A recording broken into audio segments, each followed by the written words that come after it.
दोस्तों, आर्यन खान और अनन्या पांडे की व्हाट्सएप चैट सबके सामने आ चुकी है और उन व्हाट्सएप चैट में सब कुछ बिल्कुल क्लियर था कि किस तरह दोनों ड्रग्स को लेकर चैट कर रहे थे, किससे ड्रग्स मंगवा रहे थे और अनन्या पांडे किस रास्ते से आर्यन के घर तक ड्रग्स के पैकेट भिजवा रही थी। एक बार दो बार नहीं बल्कि कई बार दोनों के बीच ऐसी व्हाट्सएप चैट हुई और अनन्या ने आर्यन के कहने पर आर्यन के घर तक ड्रग्स भिजवाई। ये सब दोनों के व्हाट्सएप चैट में था। भले ही व्हाट्सएप चैट को कोर्ट बड़ा सबूत नहीं मानती, मगर कोर्ट इसे इग्नोर भी नहीं करती। अब बीच में भले ही आर्यन का केस डगमगा गया हो, मगर एक बार फिर से आर्यन ड्रग्स केस की धार बन रही है और जो सबसे अहम जानकारी निकलकर सामने आ रही है वो ये है दोस्तों कि एनसीबी की टीम आर्यन खान और अनन्या पांडे को आमने सामने बिठाकर पूछताछ करने वाली है। इसके लिए दोनों को समन भी भेजा जाएगा और दोनों को 19 नवंबर को यानी कि इसी शुक्रवार को एक साथ एक ही समय पर पूछताछ के लिए बुलाया जाएगा, जो कि आर्यन केस में बड़ा टर्निंग पॉइंट साबित हो सकता है। तो क्या है पूरा मामला? क्या अनन्या पांडे आर्यन के सारे राज खोल देंगी खुद को गिरफ्तारी से बचाने के लिए? क्या अनन्या पांडे वो सब उगल देंगी जिससे दोनों के म्यूचुअल फ्रेंड्स और 3 और स्टार किड्स फंस सकते हैं? तो क्या है पूरा मामला? कैसे 19 नवंबर को बॉलीवुड में असली भूचाल आने वाला है, आपको बताते हैं सब। आप भी वीडियो को लाइक और शेयर कर अपना प्यार और सपोर्ट दिखाएं और कमेंट में अपनी बात अपनी राय जरूर रखें। तो 19 नवंबर को, जी हाँ 19 नवंबर को बॉलीवुड में एक और तूफान आना तय है।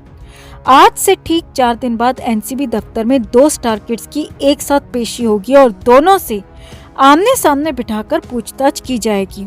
एनसीबी दफ्तर के सूत्रों से मिल रही जानकारी के मुताबिक आर्यन खान और अनन्या पांडे को एक साथ आमने सामने बिठाया जाएगा और दोनों से ही ड्रग्स को लेकर इंट्रोगेशन की जाएगी। आर्यन खान का ड्रग का केस बिल्कुल सही दिशा में जा रहा था, मगर 25 करोड़ की डील वाली खबर ने एनसीबी के इस केस को बुरी तरह हिलाकर रख दिया। अब भले ही एनसीबी पर इस डील का कोई सीधा आरोप नहीं है, मगर फिर भी समीर वानखेड़े को हटाकर संजय सिंह को लाया गया और संजय सिंह के हाथ में आर्यन खान समेत 6 बड़े केस दिए गए। अब संजय भी समीर वानखेड़े की तरह ही हैं और दोनों का काम करने का तरीका लगभग एक जैसा है।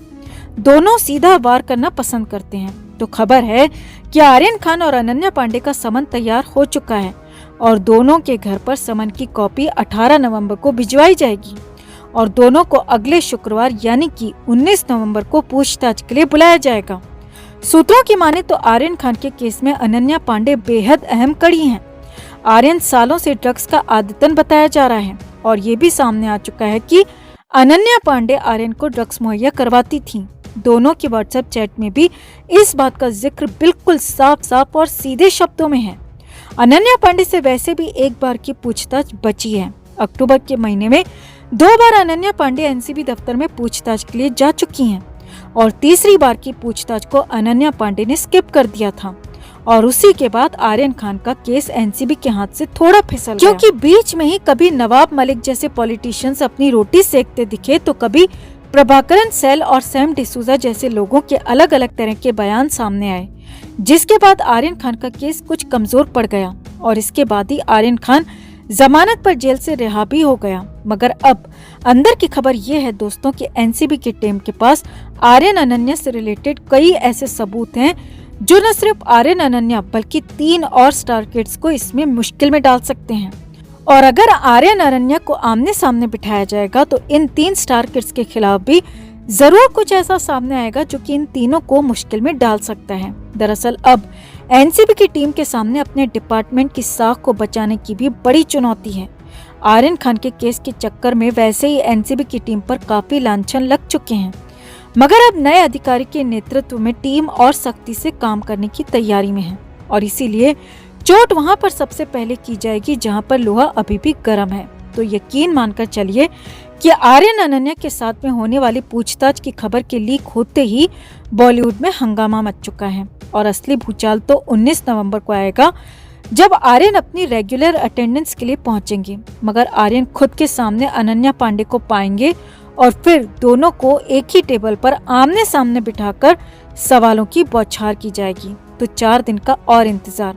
इसके बाद तो बॉलीवुड में असली भूचाल आना तय है। तो आपका अनन्या पांडे और आर्यन पर मिल रही इस अपडेट पर क्या कहना है दोस्तों? क्या सच में अनन्या पांडे आर्यन के वो सारे राज खोल देंगी जो कि आर्यन के साथ 3 और स्टार किड्स को मुश्किल में डाल देंगी?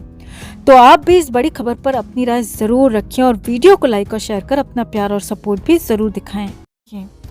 तो एनसीबी दफ्तर में दूसरे दिन अनन्या पांडे से करीब 6 से 8 घंटे तक पूछताछ चली। हालांकि अभी अनन्या से ये सारे इंट्रोगेशन किसी आरोपी के तौर पर नहीं हो रहे, बल्कि ये पूछताछ उस ड्रग्स चैट के आधार पर हो रही है जो कि अनन्या पांडे ने आर्यन खान के साथ की थी। उस ड्रग चैट में अनन्या से आर्यन ने पूछा था कि क्या वो गांजा उपलब्ध करवा सकती है।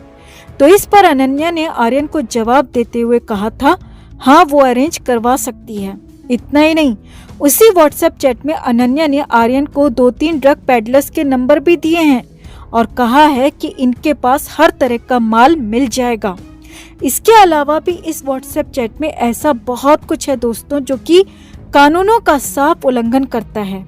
अब इसी चैट को लेकर अनन्या की परेड एनसीबी दफ्तर में चल रही है। अब पहले दिन अनन्या ने चैट को लेकर एनसीबी के सामने सफाई दी थी कि वो तो आर्यन खान से मजाक कर रही थी, क्योंकि आर्यन उनके बचपन के दोस्त हैं और वो साथ में पढ़ाई भी करते थे और साथ में पार्टी भी करते थे और इसी लिहाज से वो आर्यन से सिर्फ मजाक कर रही थी। अनन्या ने एनसीबी के सामने ये भी कहा था कि ना तो उन्होंने कभी ड्रग खरीदी है और ना ही कभी ड्रग का इस्तेमाल किया है। जी हाँ, अनन्या ने पहले दिन अपने आप को पूरी तरह पाक साफ बताया था। अब अनन्या को लग रहा था कि वो शायद इसे मजाक बताकर एनसीबी से छुटकारा पा लेंगी, मगर एनसीबी तो 2 कदम आगे चलती है दोस्तों।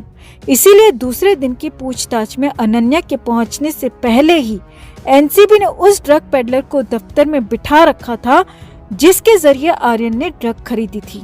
जी हाँ, सूत्रों की माने तो एनसीबी ने अनन्या से पहले दिन की पूछताछ के बाद एक ड्रग पेडलर को डिटेन किया था और एनसीबी का दावा है कि ये वही ड्रग पेडलर है जिसका कनेक्शन न सिर्फ आर्यन खान से है बल्कि रिया चक्रवर्ती, शौविक चक्रवर्ती और अरमान कोहली से भी इसके तार जुड़े हैं।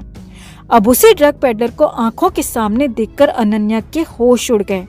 अब बोलने के लिए अनन्या के पास झूठ भी नहीं बचा था, क्योंकि ड्रग पेडलर पहले से ही एनसीबी को सब कुछ बता चुका था। अब अनन्या पांडे ने दूसरे दिन की पूछताछ में इसमें सिर्फ हाँ और ना में जवाब दिया।